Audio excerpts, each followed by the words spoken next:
Well, in today's video, late start. Like always, I have to really start recording when I start doing things. But anyways, Dodge Dakota. If y'all watched the recent videos of the Dakota when I bought it, it had like a front end, man, it was symmetrical. A symmetrical as a hit in the middle. Condenser was like bent. I don't know if y'all remember that. My grill, the grill was broken, put a new grill on it. Headlights were destroyed, so we put new headlights, but they're fixing to come off again, because I don't like these.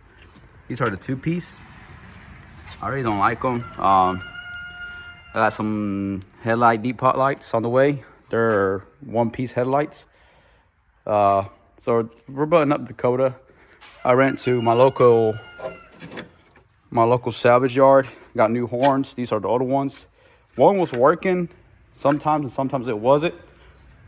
They got two. They got a low pitch and a high pitch. But ran and got some and replaced those from the junkyard already. We got a new condenser replaced. What else? When I bought the Dakota, and them chickens. When I bought the Dakota, the metal part of the bumper was demolished as well. We ran and got a replacement off of Durango.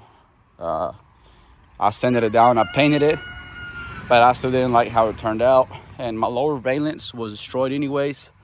Like I said, I think some hillbilly had it, because there was a lot of like caps of a bottle glass beer. No offense to hillbillies, but y'all just a different breed. So yeah, I got a new bumper off of eBay. It came in black. I went to AutoZone. I told them to mix me spray cans of my paint code. I think it's PB3. They put your paint code inside an aerosol can, and they mix in the activator and the clear coat. Same thing I did it with the grill. The rear bumper, did the same thing. It had a roll pen. I took the roll pen off because I needed the rear bumper for, it gives your rear end more support you ever get rear-ended. And I needed my tow hitch to tow. We got new tires on it. We got Toyo Proxys STs 255/60R17s. Original size is 255/55, but I wanted a little tire profile more thick. That's that. This truck, man, I got a deal on it, but I've been working on it a lot lately. And it's just cosmetics. The lower valence, it's held on by these clips with the bolt. These, they were lost in that other one. I guess with the previous owner was trying to fix it. So as you can see, it's all ripped to hell. So I had nowhere to hold on to. And the previous owner stuck a bolt with washers and a nut that was holding it on temporarily. But I don't know, I like cleaning up things a little bit.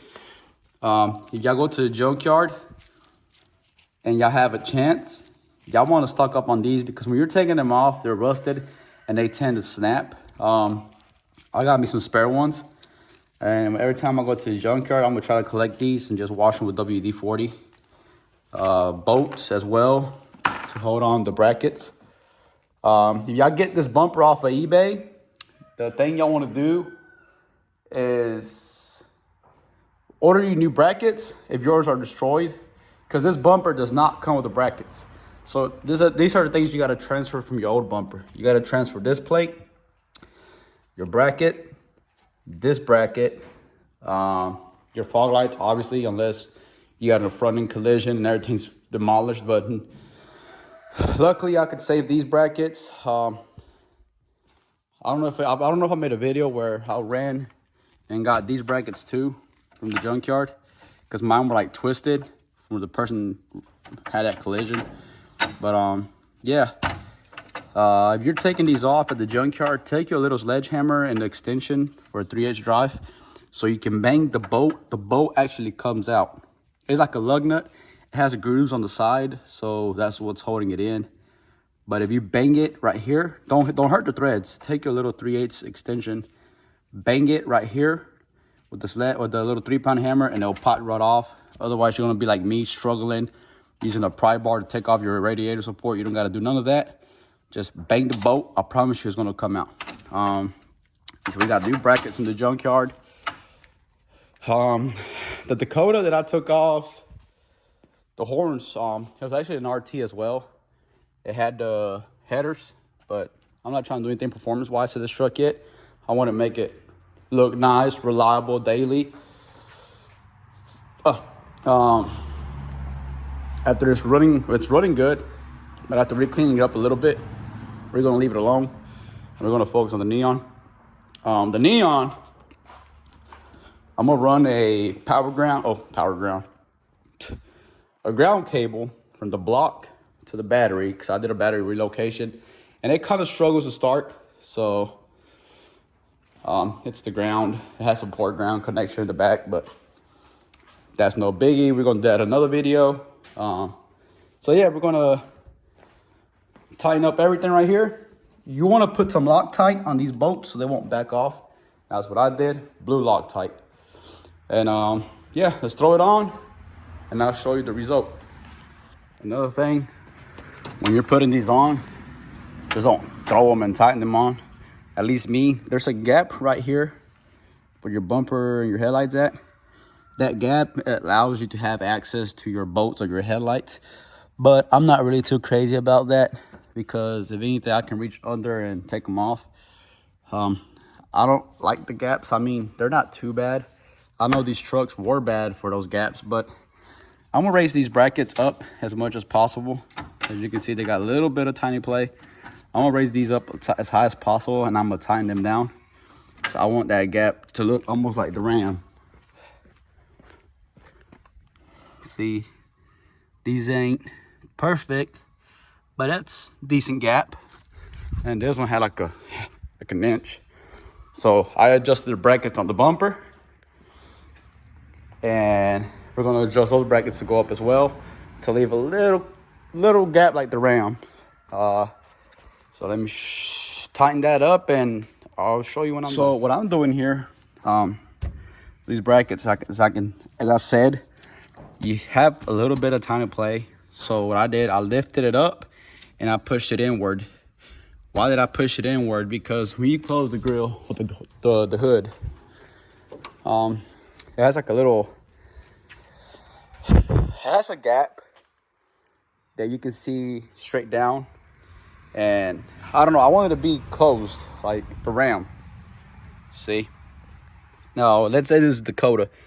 With the way it was, you could put your finger straight down in there. Like I said, it was like an uneven gap. But I'm trying to close it up a little bit, make it look nice. For the meantime, I have a very big expense coming up next year. After that expense, we're gonna put a budget to a side to get the truck painted. In the meantime, it needs to earn it, just like the white Jeep Grand Cherokee that I had earned it. There is some little stuff that I want to get covered or address. See, the clear coat's getting really crusty up here. I'll polish the truck. It's looking 10 times better than what it did when I bought it. So let's put the bumper on and I will show you the result. All right, well, there you have it. I know some trucks, I was doing research. I'm not sure if it's a myth or it's true. They have like a little plate that goes under this bracket with 2 holes, like a spacer. So I had to use some washers to lift it up a little bit more. But I think it's fair. Everything's bolted up. One thing that I did, man, I don't know if this is OCD or I'm just this special, but I know one thing I did. See this gap? We have an inch from the bumper to the corner of the fender flare. And we come over here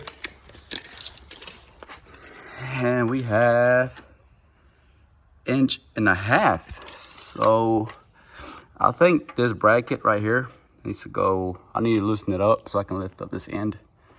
But we're going to do that whenever we switch the headlights. I have some new ones coming in Wednesday according to Amazon. So for now, she'll do. I'm not gonna lie, that bumper does look a whole lot better. I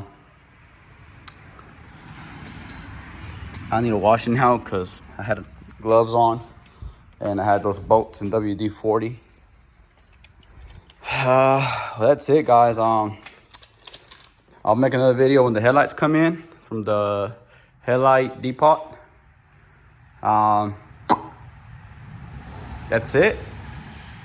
Tune in, subscribe, like, drop a comment, and stay tuned for the neon for what's coming. Thanks, guys.